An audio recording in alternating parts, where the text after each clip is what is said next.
Hello Pathfinder players, TPG here, and today I've got another teamwork build video for you. Today we are building the Mind Flayer Psychic. But before we get into it, I do want to thank the local disaster tour guide for helping me with this build. Now that that's out of the way, let's get started.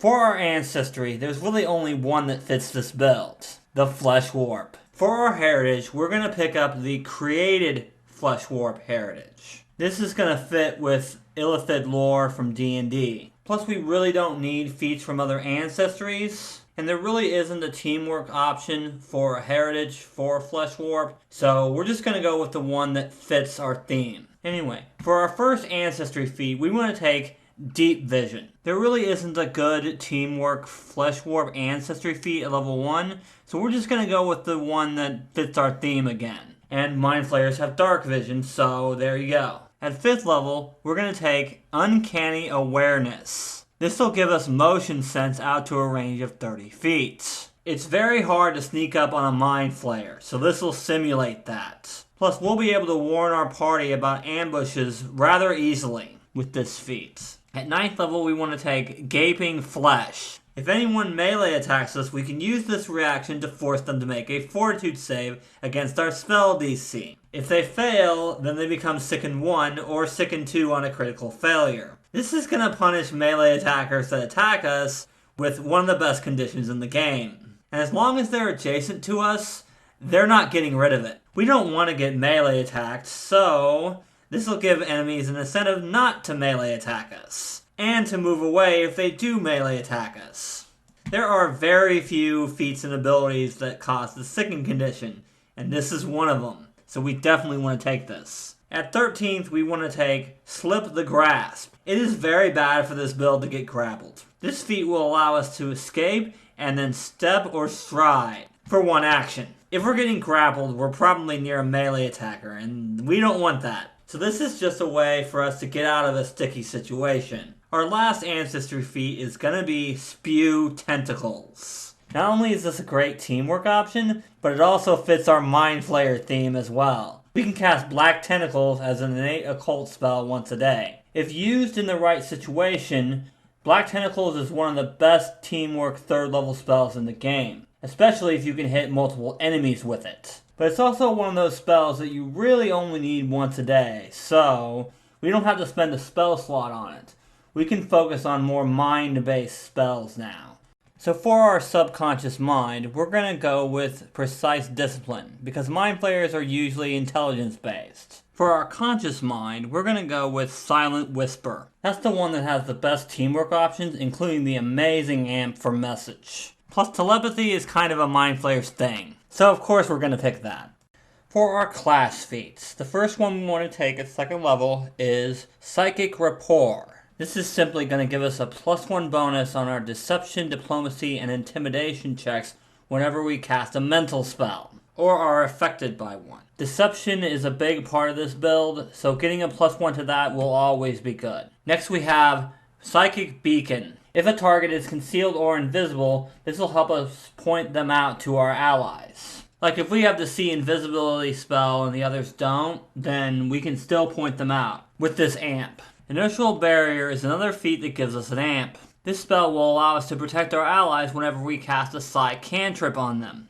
They gain resistance to physical damage equal to 2+ the spell's level until the start of your next turn. Pretty standard protection feats. At 8th level, Deeper Breakthrough will give us our Shatter Mind Psi cantrip. This will allow us to do some mental damage, and if we amp it, it'll be really good against other spellcasters. Stupefied is the worst condition a spellcaster can be under, period. So if we're going up against other spellcasters, we want them to be stupefied, for sure. At 10th level, it's time for Atomic Telepathy. This will allow us to communicate mentally with our party. That can be extremely helpful outside of combat, and even in combat. With this feat, we can make plans with our party without anybody knowing about them. Unleash Instant Gratification is going to be our ace in the hole.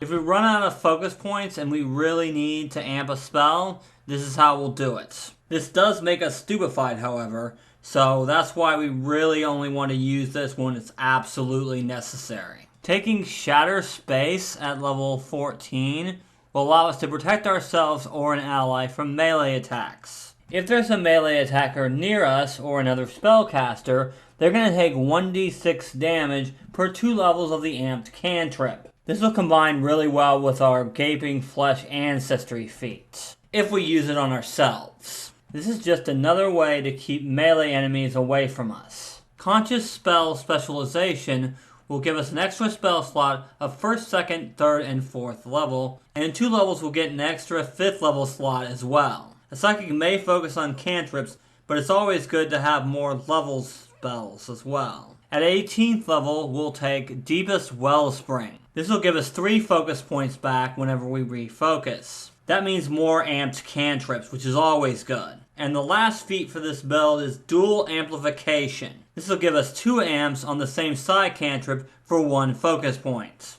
Shatter Space and Inertial Barrier would be an awesome combo for this. And that's just one of the combos that you could do with this feat. For our skills and skill feats, we want to focus on Deception and Stealth for this build. Mind Flayers love to hide their true nature, so Backup Disguise and Quick Disguise are excellent feats to take, as is Slippery Secrets when you get high enough level. On the stealth side of skill feats, you might take Quiet Allies or Swift Sneak. All those feats are going to get us closer to being a Mind Flayer, which is what we want. As for general feats, our Fortitude save isn't good, so we want to take Canny Acumen Fortitude saves for our first general feats. This is going to make us slightly tougher. Die Hard and Toughness are going to make us even tougher. Fleet is going to increase our speed, which is going to keep us away from melee enemies. And Feather Step is going to let us step in difficult terrain. All of our general feats are just going to help us stay alive. And the longer we stay up, the more we can help our party. For spells, we're a Mind Flayer, so we want to focus on 3 main things. Number 1, we want to mess with people's minds. We'll do that with spells like Paranoia. Secondly, we want to mess with enemies' action economy. We'll do this with spells like Nudge Intention or Lose the Path. Finally, we do want to do some mental damage, so we'll do that with spells like Daze. And that's going to wrap up this video. If you enjoyed the video, leave a like and subscribe to the channel for more Pathfinder 2nd Edition teamwork content. You can also check me out on Facebook and on Twitter. But if you really want to support me and get a cool character sheet for this build at the same time, you can pledge to me on Patreon at Team Leader or higher. Thank you guys so much for watching, and until next time, teamwork is vital.